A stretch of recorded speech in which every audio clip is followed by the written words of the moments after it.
All right, welcome everybody to the Tuesday, November 4th Board of Education regular business meeting. May I please have a motion to call the meeting to order? So move Michele, second. Linda, all in favor? Aye. Please stand for the pledge.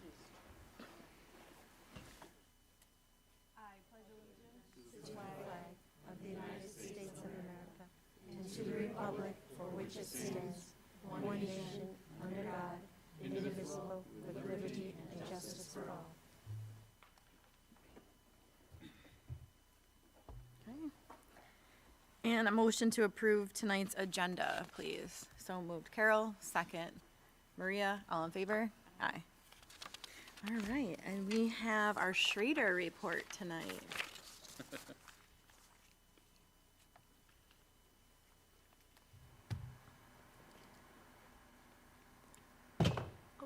Okay.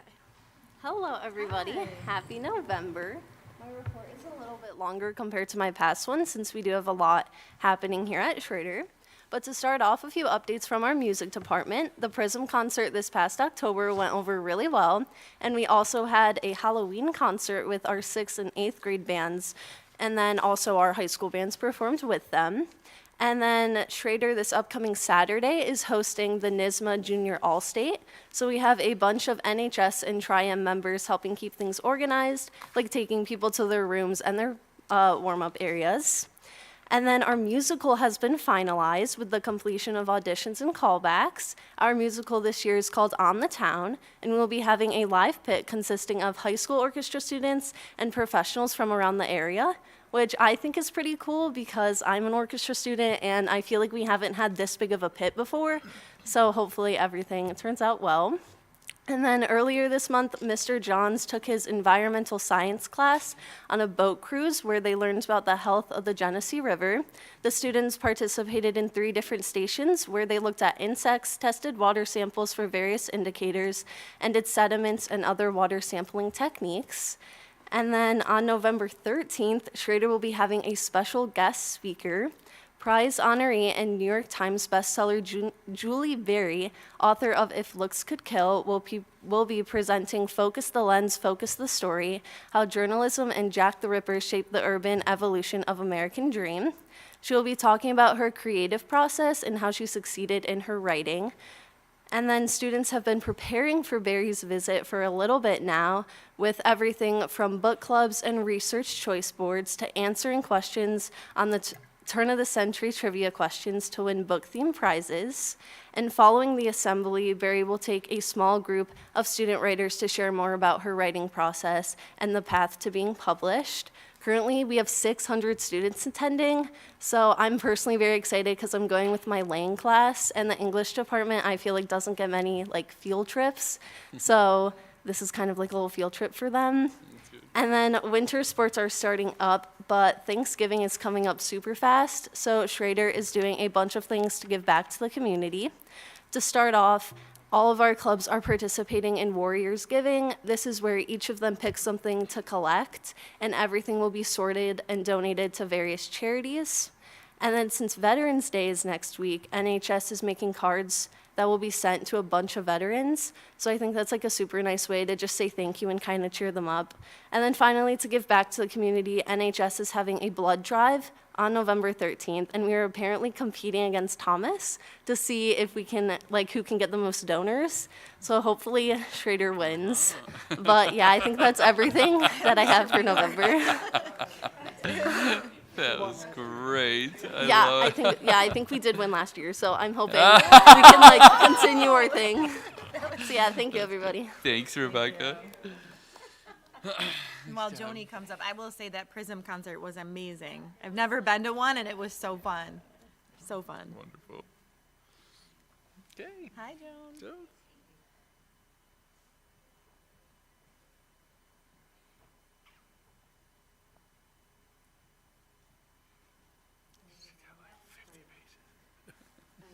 You guys are going to do the blood donating. Yeah, sit right there.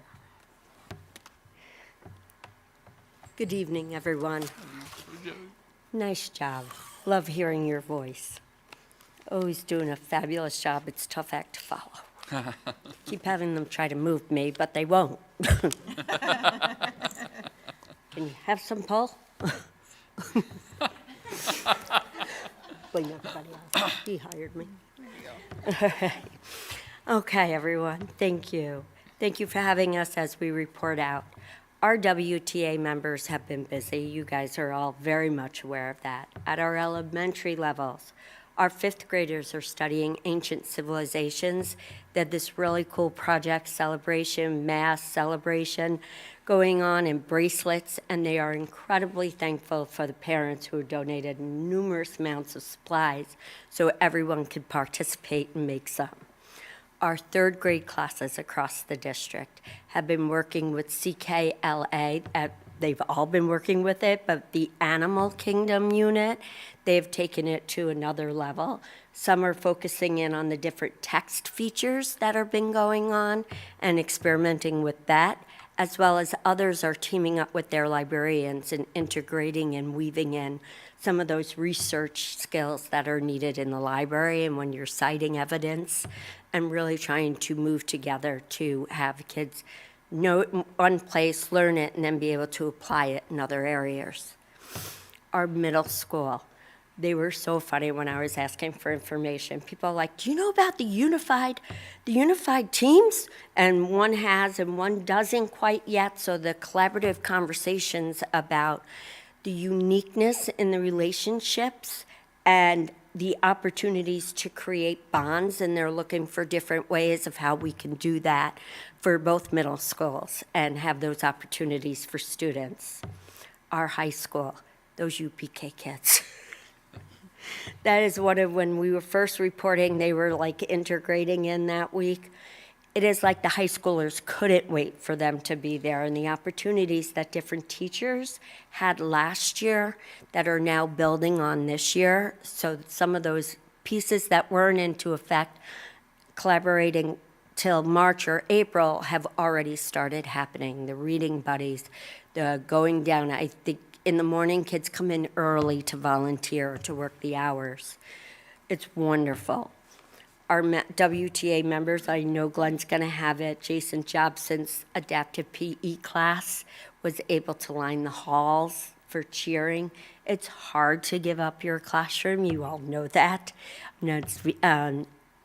But to have people in the hall cheering you on, their faces lighting up, the students that were going with them lighting up, the WTA members that just couldn't wait to give a wave and congratulate. You all know those things happen with the collaboration that happens among the bargaining units and all of you. Our officer reports, our PTSA and our care are just one huge blanket now. They have woven together the concert coat apparel. They were at a steady pace from 9 to 1 o'clock, and there still are some donations. They want to make sure and reach out to the schools, and if people do not need them, to bring them to the Hope House so people have other avenues of getting access to them as well. Events going on at each of the schools, we know that. That's the cool part of the PTSA and WTA. They can be unique to the school and then as one. Our oak tree is open and double digits in the first numbers, not one. Applications have come through, nominations have come through. So they were very excited to see that process going on. Our food cupboard, you guys are gonna get an update. Our food cupboards, some of the things working on is the curbside market, having that schedule available for students and accessible, as well as possibly some vouchers we're going to try. WTA members are working on that, and the very people reaching out being like, it's good, go get your fresh produce as well as your starches that you need to make those holiday dinners, to make those dinners on Tuesday, Wednesday, or any other day of the week. Our thank you goes to a new level, I believe. I'm just going to read one of them because I have someone here you need to talk to. One of the teachers, one of our members, wrote to a parent, and the parent wrote back immediately. I can't begin to explain to you what this message meant to myself and my husband and our child. Her father and I have seen so much potential, but as we all know, sometimes when our parents say it, we don't always believe it as when it's in print coming from our WTA members or any of the other members of our bargaining units. We so appreciate the time you have spent and the message of encouragement you have given. She knows you are there. She deserves positivity, and you gave her that, and she has been shouting about school in a good way since we have received this email. We get filled in each evening. Thank you for everything you do. I'm going to introduce you to our Golden Apple Award winner. Go ahead, take it away, Anna. Hi, I'm Anna. I didn't prepare anything, but I'll just tell you that I'm working on getting some command strips for my classroom, as this was a huge honor, and I had no idea that this was coming down the pipeline. This was around 8 a.m. on a Monday morning, and the reaction was real. I had no idea that was happening. I'm obviously very touched by it. It was felt really good because my years changed quite a bit. Just my teaching load's now split between Willink and Thomas, so I've been a little shaky in that role, trying to get my footing. But it feels good to know that people still recognize I'm giving it my all. I'm trying my best. And it was really cool to be recognized by that student. So, yeah. Well done, Anna. Oh my goodness, congratulations. Anna's not only a WTA member, she's also a graduate of I know Webster. she is. That was a fun day. It definitely was a fun day. A few of us got a chance to come down and surprise you. And I think that one of the things that people don't often see is that, surprise comes, and then they're like, oh, and we want to now film you teaching right now. Keep going. And it's like you got an audience of about, you got your 20 kids in there, but you also had about 14, 15 adults. You did a great job with that. You're a natural. Thank you did a so wonderful much. job. Congratulations. Yes, thank you. All right.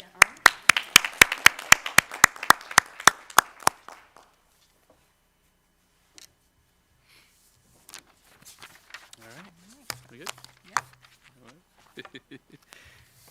Thanks, Jody, and thanks again, Anna, for coming and visiting, coming to the board meeting tonight. We appreciate that. Well deserved. All right, I'm going to begin my campus news, and as I begin my campus news, I'm going to ask my friends, Mrs. End, Mr. Weedor, and Mr. Zimmer to come on up and join me. I'm going to go first here, and I'll just say a few things. As we visit schools throughout the district, we are constantly reminded of the incredible students that we have in Webster and the ways that they support and help each other in our community. Our staff members create opportunities for these students to learn and grow both inside and outside the classroom. So to begin my report tonight, I want to share just a few specific examples illustrating their leadership in action. And so you'll see on the screen here, but the seniors on the Webster Thomas football team recently read to the Clem North second graders. And the Clem North Stars enjoyed the stories, connecting with the Titans and coloring with them and having so much fun together. Also, a group of Spry and Willink middle school student leaders and staff advisors enjoyed training for Above the Influence of Vaping, run by representatives from the University of Rochester and sponsored by the Webster Health and Education Network. The day included team building and problem-solving activities, as you can see in that picture. And we're also grateful for our friends over in our Greece Central School District who have this program up and running, and we were able to really connect with and steal some ideas for and make our two groups so successful. So please extend that appreciation to our friends. Great. Spry students and staff are looking forward to hosting the veterans and active service personnel and their families in our community for a special dinner this coming Thursday. And this event is an annual event. I believe it's the 23rd year that we've been doing this. And it's a way of showing our appreciation for the service and sacrifice that so many in our community have given. So thank you very much to them. That's such a great event. I always look forward to that. And not only are our students actively supporting each other in the wider community, but they also play an important role in informing our leadership. So during a recent building visit to Schrader, Mr. Benz organized a session allowing myself and Mrs. Land to discuss current events with students. And this was just anecdotal information that was so incredibly powerful. But they gave us updates on AI. They gave us updates on the cell phone policy. They asked us questions. We asked them. We didn't want the time to go by. We were just gaining so many valuable insights for that. But appreciate the Schrader group of students that we were able to talk to about all of that information. So wonderful stuff. And then the last thing that I was going to say, you just heard actually Anna Henry. Congratulations to Anna Henry on the Golden Apple.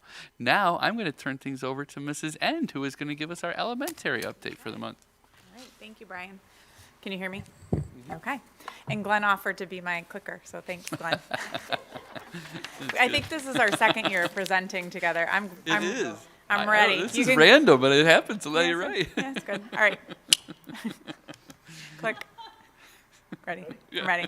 I'm ready. You're already behind.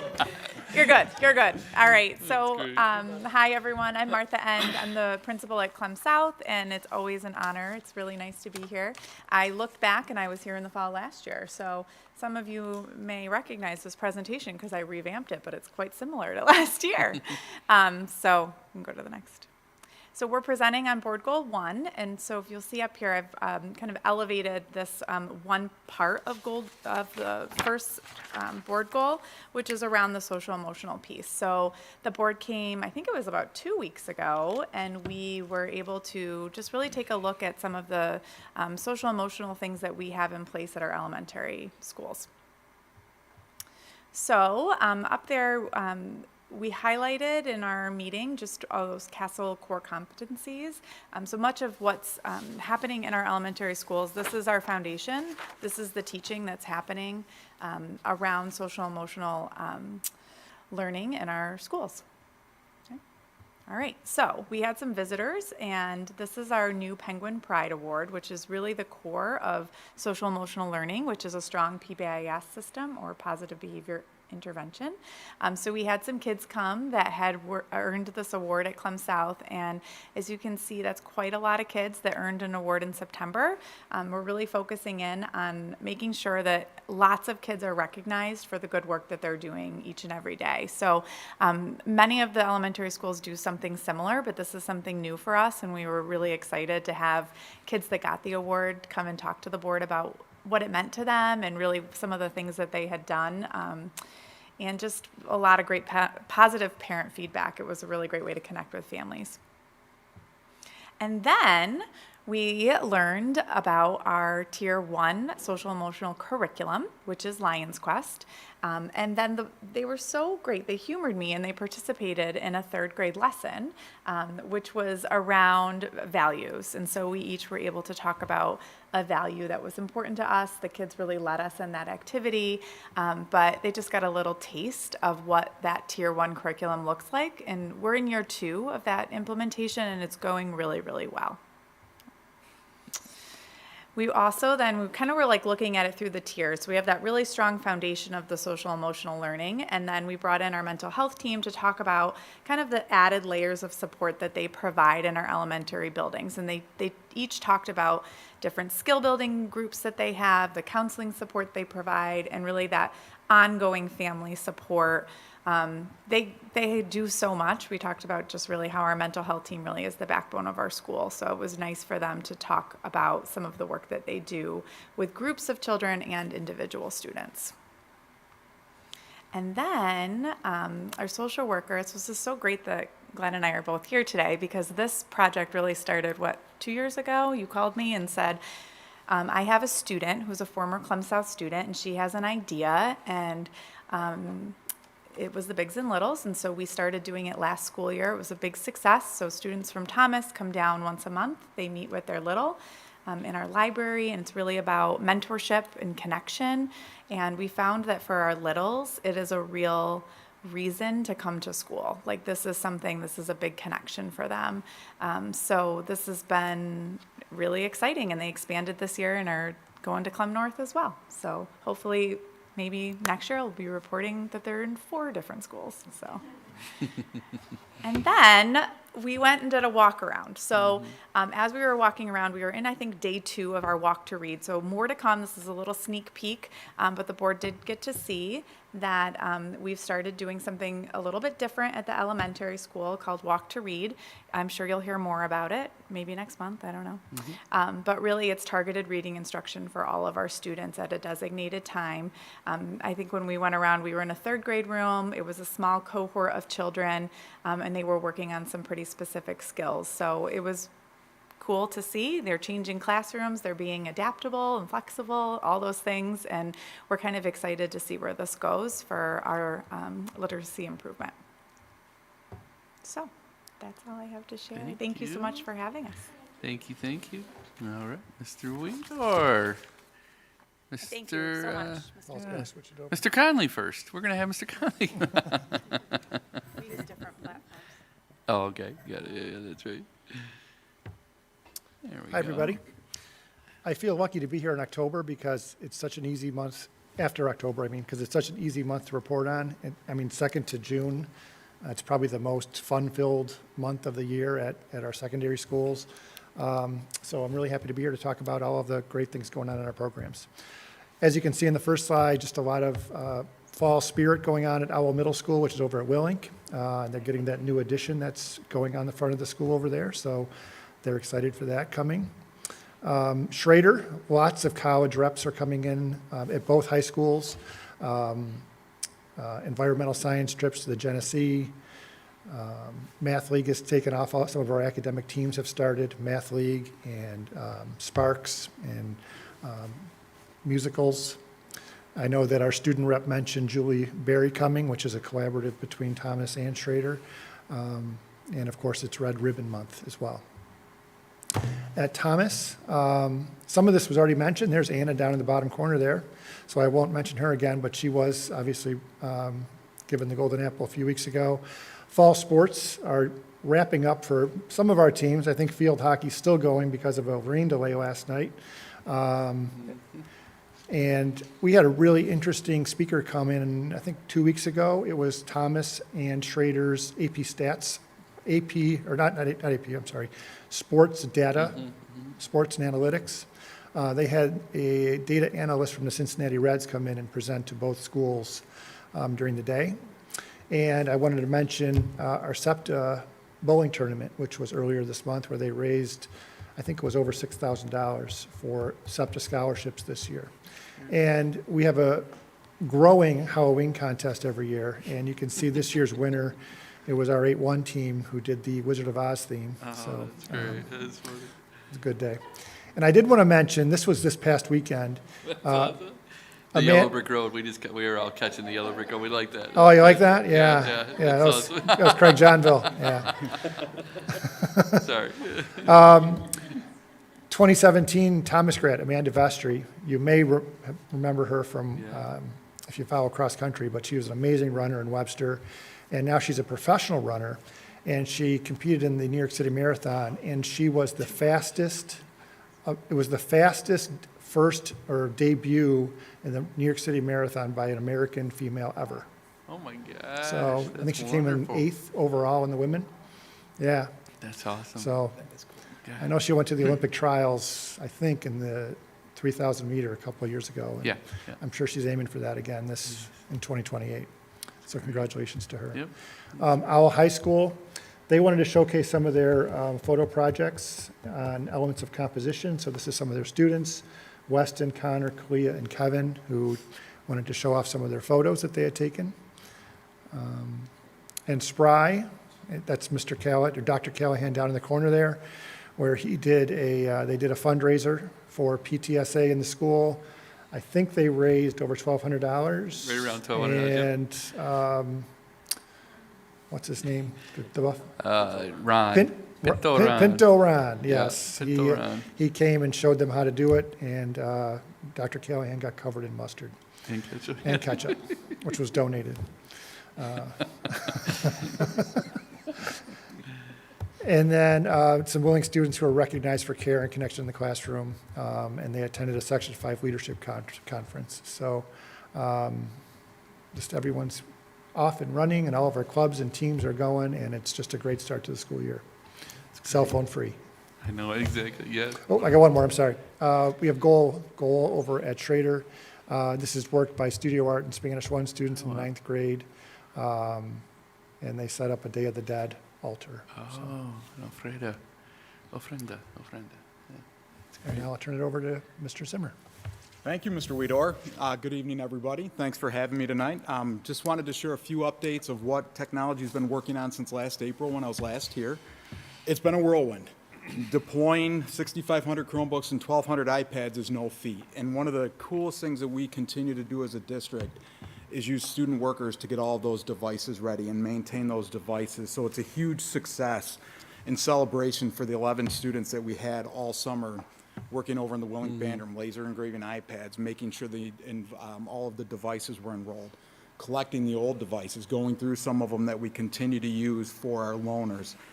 The kids are instrumental in making that happen, and Marissa Wolf, who is the leader of that program, has been just the coach, mentor to let the kids flourish and really help them grow, where a lot of them have gone on to technology fields, and it's been really cool to see that program thrive since 2016.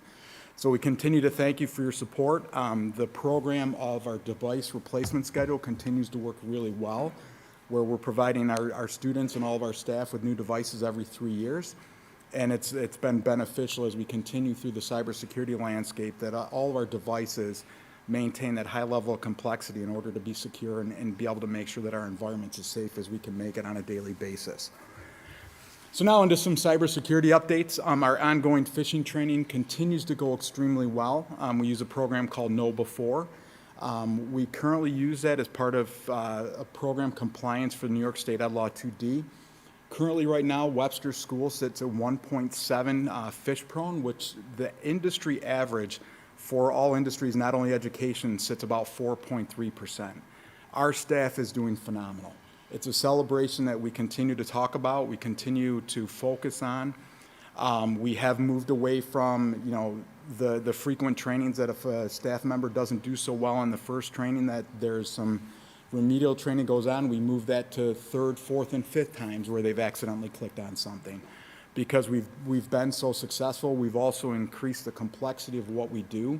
So as AI becomes more infused in our day-to-day operations, we want to have our staff be able to recognize that as quick as possible, not only for when they're in school, but when they're at home.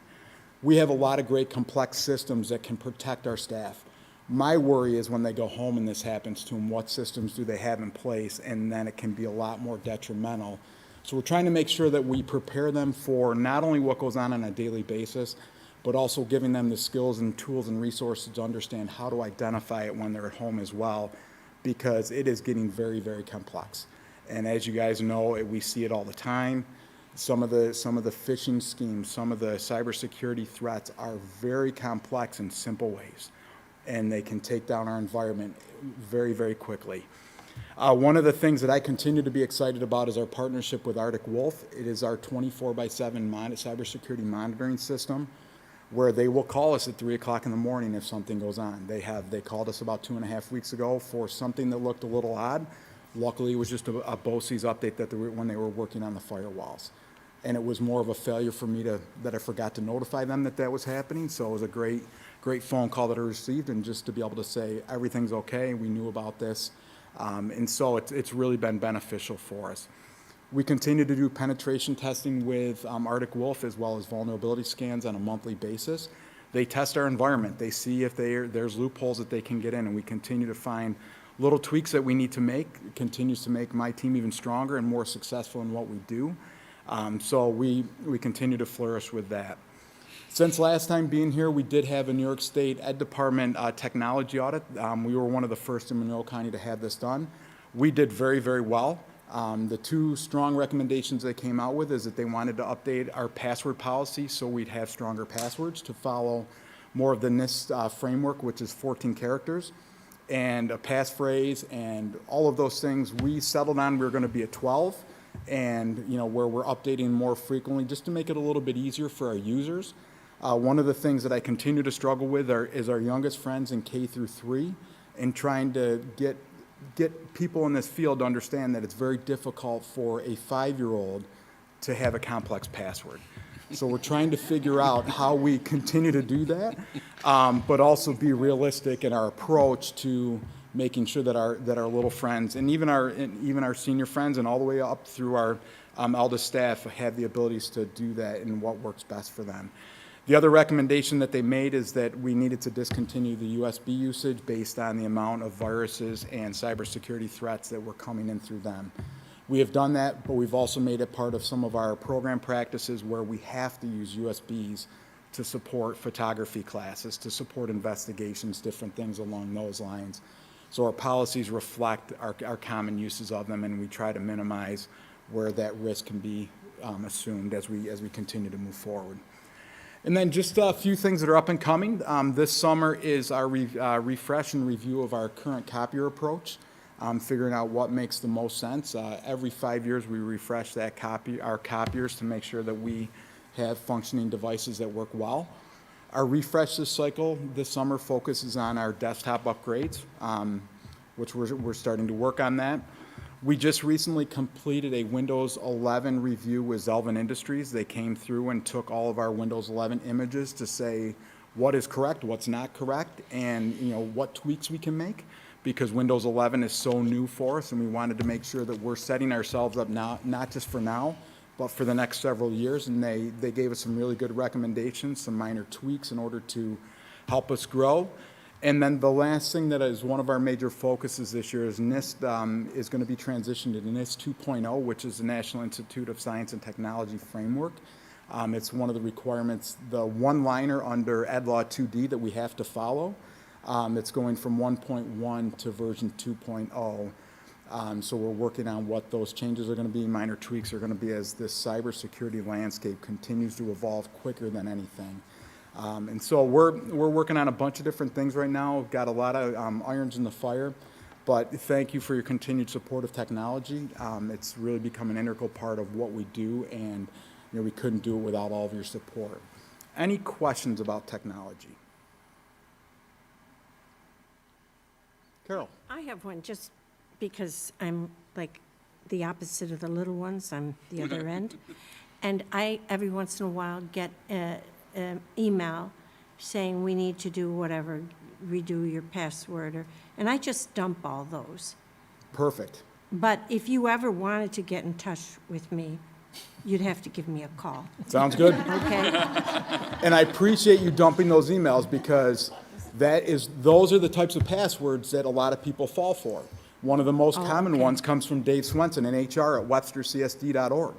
We have a lot of people that fall for that email address, where one of the things as a district, we've made a standard not to use those common language emails to cause problems for people, because that's one of the first things that people are going to attack. The other email that's commonly attacked is Brian Neenan is the superintendent. So we're constantly monitoring Brian Freeman's, some of our business folks, to make sure, and even you guys, all of you, to make sure, because your emails are front-facing on our website, that we're monitoring those so they're not common surface threats that we're having to deal with. So I thank you for not clicking on those emails. Oh, I sort of click on them, and then I say, oh, shh. That's fair. You can always call me any time of day, night. I'll answer my phone. I If say, you ever have a oh, question, this you is just- not good, and I dump it. Perfect. Yep, and if you ever really truly have a question, what I do is I forward it to Brian, and Brian can check it for us and determine, Okay. and make that determination, and then he'll call you. Okay, because I'm Yeah. a perfect target, just saying. We all are.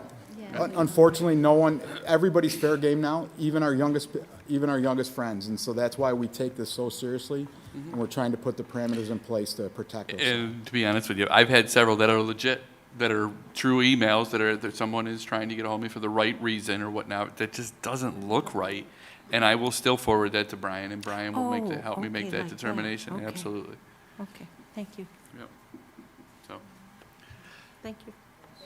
thank you, all three of you, for your presentation, but again, also thank you for your leadership. Appreciate that, and that ends our report for Campus News tonight. All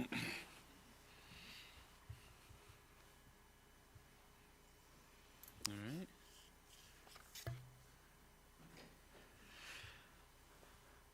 All right, we're moving on. We good to move on? All right, we're moving on to something very, very exciting. Our report tonight, I'm going to ask two of our friends in the audience, Mr. Scott Morrison and Mr. Sean Strag, if you would join us up here at the podium. Unfortunately, Mr. LaMonica can't be here. He was due to be here with us tonight as well, but because of what you heard earlier, our girls' field hockey team from Thomas is in the finals. They actually were in the finals last night, and it got delayed due to lightning and hail. And they had to move the game to tonight at 5:30 in Irondequoit. So he is there with them. Otherwise, he would be in here in spirit. But what I'll say, and then I'm going to let them take it and run with it, is just how grateful I know all of us around this table are for the time and the effort and the ideas that the two of you and to Steve have put in your leadership, have put into making one of our dreams come true. And the Webster Athletic Hall of Fame is one of the things that we're hoping to be able to do, and you guys are making it happen. So thank you so much. I'll turn it over to you now. I think Scott, Sean, whichever one's going first. I'll get started, and I'll just say this is a topic that it's exciting for me to discuss and talk about. And so if we get a little too long-winded, I told my former JV baseball coach just to give me a slap on the shoulder or something. This is a culmination, or actually, I guess I would say we're nearing the Pride Mark line of something that's really exciting. It's been discussed for many, many years. Scott will talk a little bit more about that. But we were hoping tonight to take you through, I guess I would say, most specifically the last year and a half of when we started discussing having a Webster Athletic Hall of Fame. I think we kind of fell in love with the idea of years ago, but it really never came to fruition. And then we started doing some research on it and digging around on it and realized it was a lot harder than it was just putting a bunch of names down and throwing out some fancy graphics. So luckily the team made a few adjustments to our slideshow here, and I think I'll do some thank yous at the end, but Ashley was really helpful with this. The first screen I would say is probably where we stopped the most. Is we said, this is a really great idea. We're excited about having this Webster Athletic Hall of Fame. Where do we begin? And then we started doing the timeline of our Webster schools and all the athletics that went into them. And you can see there on the screen, we've gone from Webster Union Free School to Webster High School to 2 high schools, back to 1 high school at one building, back to another high school at the other building, and then back to 2 high schools. So it became a bit of a challenge to say, okay, well, what's this going to look like? Does it look like a flow chart? Is it like a tree? And trying to describe that.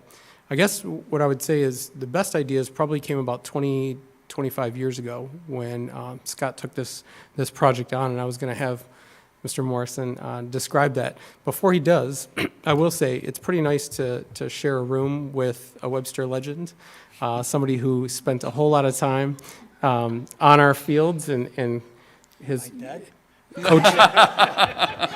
I was going to make another plug about your favorite JV baseball player, yeah. but no, it's great to work alongside of him.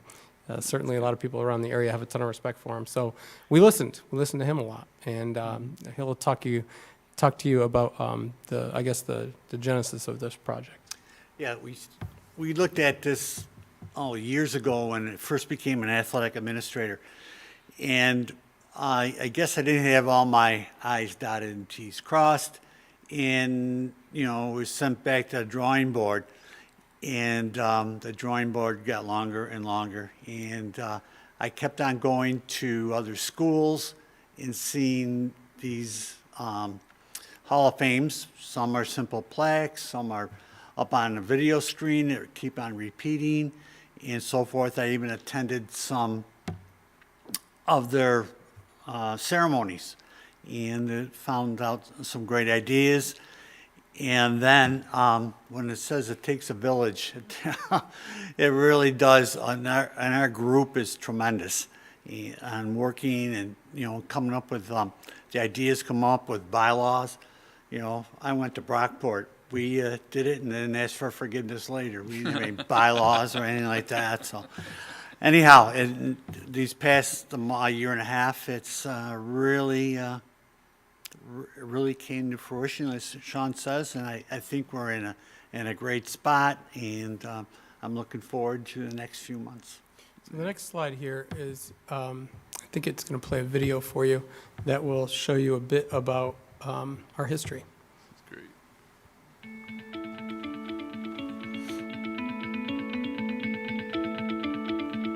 I'm not in that picture.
So a common theme you see in those pictures, besides just being, obviously some of our teams and such, but you also see a lot of smiles, and you see a lot of history, a lot of people from the past, some who are still here.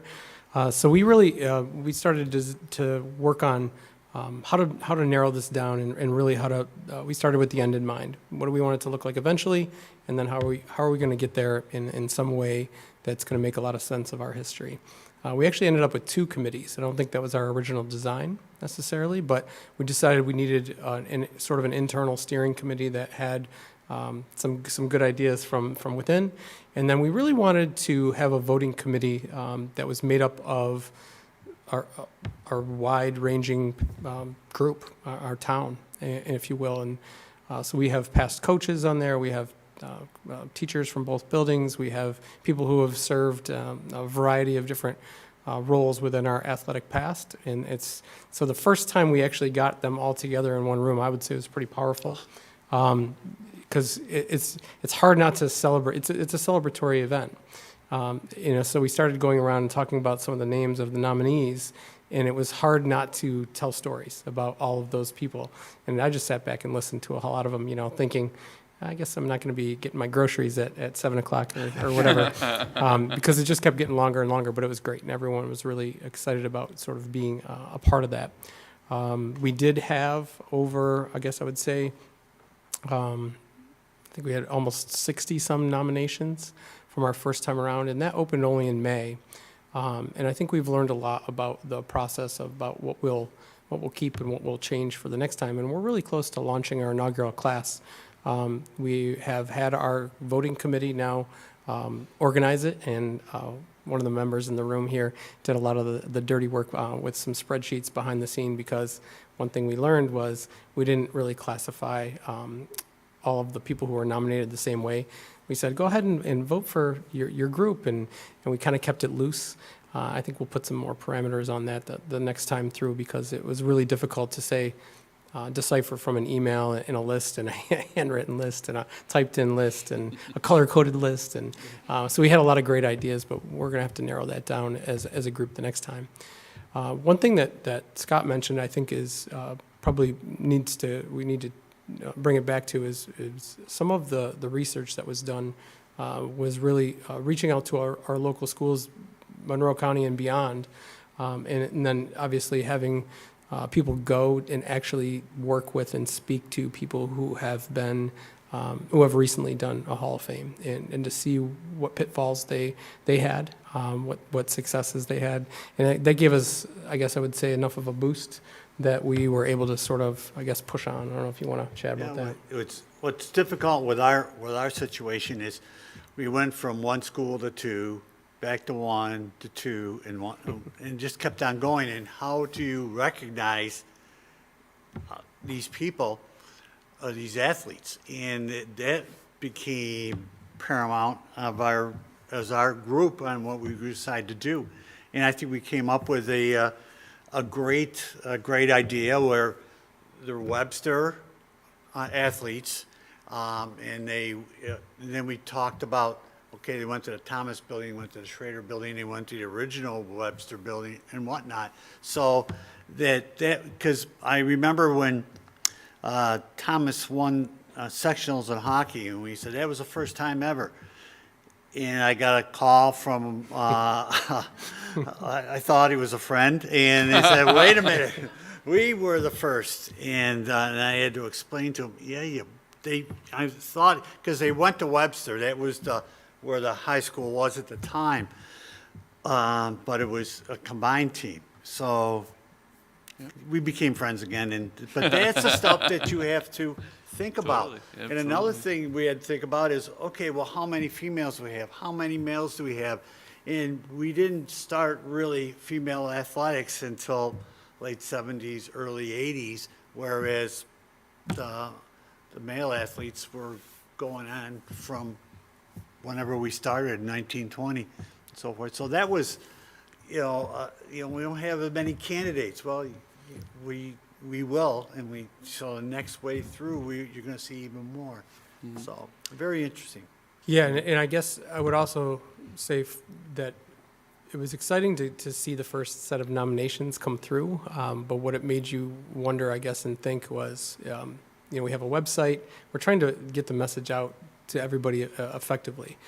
We've got phone calls, and said, how do I do this? Can you help me do this? This is really important to my father who passed away years ago. I'd really like to nominate him, talking to people about that. And it's been sort of a passion project for a lot of us in the group, and it's something that, again, I could talk about it for a significant amount of time, but we are close, and we have a date. It's going to be January 2nd. And we're going to celebrate an inaugural class, which is going to represent over 100 years and 80 years of athletics, and it's pretty exciting. So it's we can tell them the venue. It's going to be the girls' basketball game and the boys' basketball game with ceremony in between and so forth. And if you want to go talk to my JV baseball coach, he'll be there. I'm sure. So, love to hear some questions, and I'll try to keep it short and not long-winded for my response or our response. I can't imagine that's a really tough job to select. How many folks are going to be selected per year? Good question. It looks like we're hovering somewhere between, we'll say it, somewhere between 20 and 25 for our inaugural class. That we spent a lot of time talking about that. What is there such thing as too many? And I guess the consensus was, yeah, because it starts to water down a little bit of what you're doing, but we're also honoring the first one of these with an over 80-plus year history in athletics. So we wanted it to be representative of that, and we started settling on the term pillars, like who are the pillars of our athletic history. And I'm certain that we'll be told we swung and missed on some people, but I think we're pretty solid with what we're coming out with. Yeah, and we know as Sean said, we know we missed some, but there are so many. We might think we missed some, and some people think we got it right. And so next year we will, if there are any egregious ones that we really did miss, then they'll be on, but it's something that's ongoing. It's not one and done. Yeah, and that became the theme. After we met maybe like the third or fourth time, it was like, how does this become sustainable for the future? And how does this, when we're all not doing it anymore, how does this live on and be just as meaningful to the people who are coming far after us. And we think we're in good a place with that. Yeah, it's great. Other comments? For all your hard work. Yeah, And, thanks. and for persevering for so many years to get this. I'm very, very excited, and to watch the committee. I was there for the committee that was making the decisions, and it was so much fun to listen, like you said, the history, and people are very proud of, and so I think this is something that's really gonna help our community too, you know? Yeah. It's amazing, so I thank the both of you, because it has been a tireless effort on your parts and all the research that you've done, so. And some of the stories that were told were, brought tears to your eyes. It was just, oh, gosh. And some of the rule we have is you have to be out 10 years out. So, and the things that some of these student athletes did after they graduated is just outstanding. So, Absolutely. So even though Rebecca has a school record, she'll have to wait at least 10 years before consideration. That's right. Yeah, Thanks. and I would echo the thank yous. Gentlemen, thank you so much. This is something that I think is going to be a jewel for our district, and it certainly is going to be something that we're all going to be very, very proud of. But again, it's fun too. The fun and the excitement and the energy you guys bring to this has been great, and I can't wait until less than 2 months, just a little less than 2 months Yeah, from now. we should have quite a bit of fanfare around our announcement, which will come out probably in the next week and a half or 2 weeks. Okay, great. Thank you so much. so save the date. Save the day. That's right. All right, You good? Thanks. All right. All right, brings us to board business. Yeah. Sure. Go for I it. think it's. Freeman. We're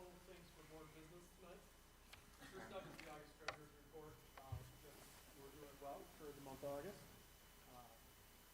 Cash flow is strong.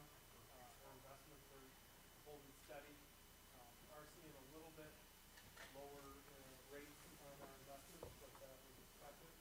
And so everything is on track for the first 2 months of the year. Bri, is your mic on?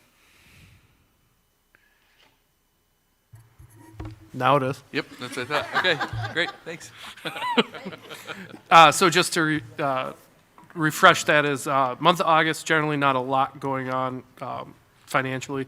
Not a lot of state aid, 10-month employees aren't back. It's only the 12-month employees. So not a lot happening. A lot of costs associated with getting ready for the school year in the month of August, but seen a dip in our investment rates, but still holding strong with good cash flow and being able to invest. Questions? All right, motion to approve the August 2025 Treasurer's Report as presented. So moved, Michele, second. Carole, all in favor? Aye. Next up is our internal audit from 24-25 that was a little bit delayed because we were in the unique situation that our audit manager changed 3 times in 6 months, left for other firms. So we kept having to reinvent the wheel here. Accounting is actually a field that's in high demand right now. So anybody wants to find a new accountant, firms are hiring. And so a little bit of delayed on that, but what we asked them to look at was just some operations on the business and HR side. So the summary of that, and then just some recommendations around policies. No audit findings that we have to submit or come up with corrective action. They just came up with a couple suggestions for us that you see there. Questions? All right, with that, motion to approve the internal audit and correction action. So moved. Linda, second. Jeff, all in favor? Aye. All right, well, that's it for you tonight. It is. Easy night. That brings up our second read of the policies 5681, 5640, and 7320. Are there any questions? No? All right, since it's a second read, so motion to approve the second read of the proposed amendments to policies 5681, 5640, and 7320. So move. Dave, second. Maria, all in favor? Aye. Thank you. All right, that brings us to board member highlights.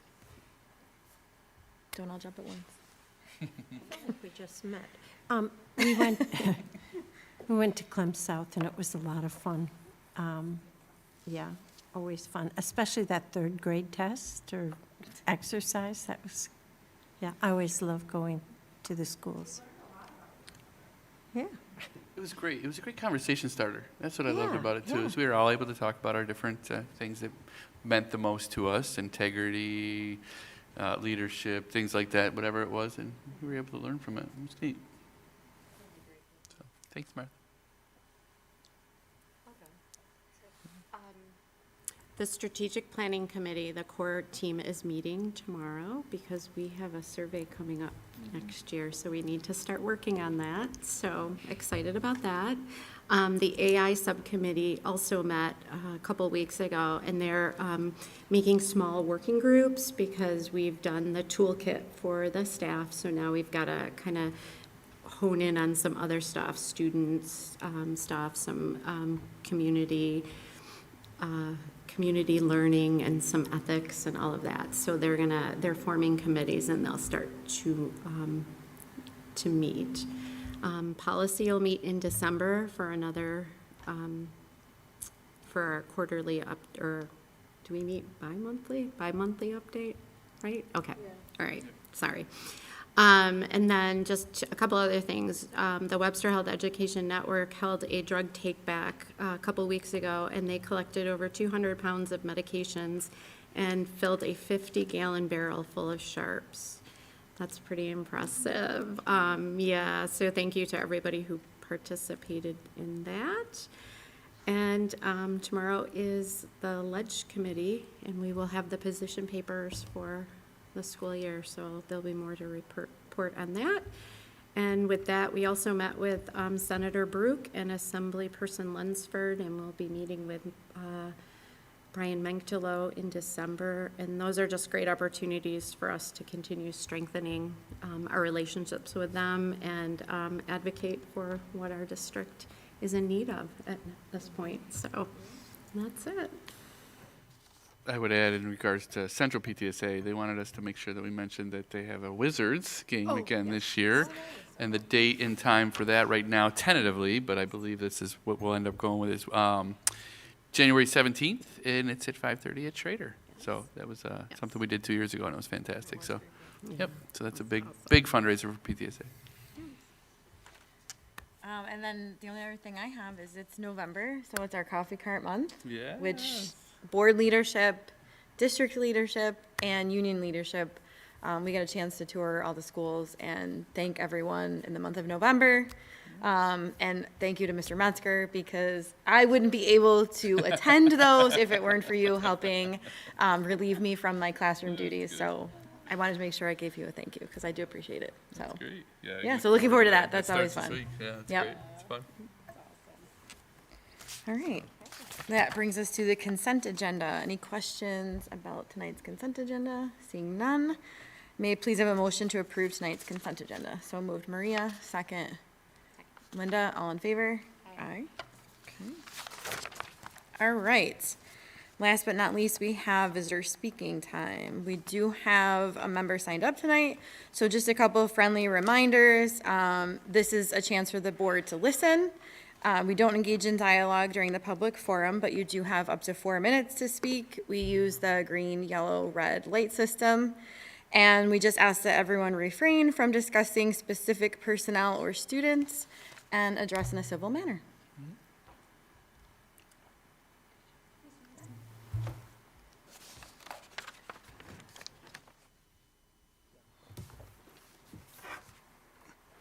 All right. Hi. Good evening, everyone. Here, just hit this green button. Okay, perfect.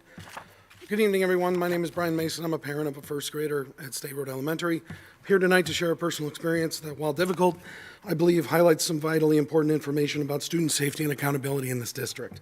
A few weeks ago, my 6-year-old daughter got on the wrong bus after school and And as a parent, those few moments of not knowing where your child is, truly terrifying. What made it even more concerning was that the district has spent close to what is the average median home of a taxpayer within the Webster Central School District on an RFID, the Zone R system, to my understanding. And that system, which is designed specifically to prevent issues like this, completely failed. Not because the technology didn't work, but because it wasn't used. The driver didn't have the kids scan their tags, and the mistake wasn't caught until it was too late.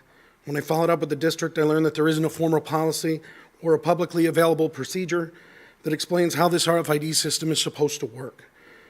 Whether or not it's used, monitored, enforced, to me, that is a serious gap, both from a safety standpoint and an accountability and transparency standpoint.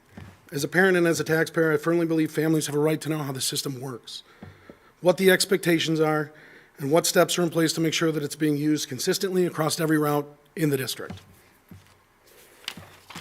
To be clear, I truly appreciate the communication that I've currently received from Mr. Freeman and the Superintendent Neenan since this has happened. They've both taken the situation seriously, and I know that there's work happening behind the scenes to improve things. But as of today, parents like me that still don't have anything concrete, no timeline, no documented policy, no assurances that this will not happen tomorrow. So I'm here tonight to have this board to take an active role to make sure that happens. To be clear, a written policy developed, shared publicly, and built into training for every driver and transportation staff member. This is not about blame. This is about consistency, accountability, transparency, and trust. When we tell parents that their child's safety is being protected by a system like this, we need to be able to stand by that. Not with promises, but with process. I grew up in this district. My children are fifth generation Webster residents and students. I know everybody here works hard, and while I'm grateful to the people that show up every day for our kids, my goal here is simple: to make sure no other family has to go through that experience, that panic, that uncertain feeling that we did. I appreciate you all listening, and thank you for what you do for the students of this district and for families abroad. Thank you. Thank you very much. All right. Heather, that's, okay, just want to make sure. For our final, which is our adjournment motion, Carole, second. Maria, all in favor? Aye. Thank you, everyone. Have a good night.